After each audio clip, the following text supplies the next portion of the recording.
In 2013, I rented a small house outside of Des Moines, Iowa. It was cheap, quiet, and just big enough for me and my dog, Scout. The landlord told me it used to belong to an older couple who passed away a few years earlier, but that never bothered me. Old houses have history. Everything was fine for the first few weeks, until Scout started acting strange. Every night around 11, he'd sit by the door that led to the basement and just stare. He wouldn't bark or whine, just stare. Tail tucked, ears back. At first, I figured maybe he heard mice down there, but the basement was sealed off. Padlocked from the outside when I moved in. The landlord said it was just storage, nothing worth seeing. Then one night, I woke up to a loud thud from downstairs. Scout started growling. I grabbed a flashlight and went to check. The basement door was open. I froze.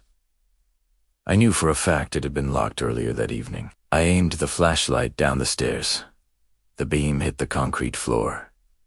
Empty, quiet, but the air coming from below was cold, like the windows had been left open. I took one step down, and that's when I heard a faint scraping sound, like something being dragged across the floor. Scout bolted behind me, whining. Then came a whisper. Not words, just a low, breathy sound, almost like someone trying to speak through dust. I slammed the door shut and nailed it closed the next morning. A few days later, I came home from work to find the door wide open again. The nails bent from the inside out. That was enough for me. I called the landlord and told him I was moving out immediately. He didn't sound surprised. He just sighed and said, I should have had that door sealed years ago. When I asked why, he told me the couple who lived there before me had an adult son who stayed in the basement after coming back from the war.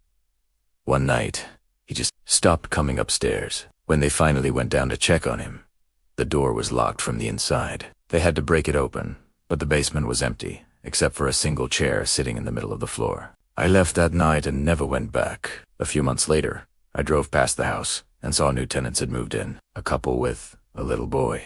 He was playing in the front yard, tossing a ball to their dog, a small terrier. But what froze me was what happened next. The ball rolled toward the basement window, and the dog stopped dead, staring at Italiano. Then it began to growl, same as Scout used to.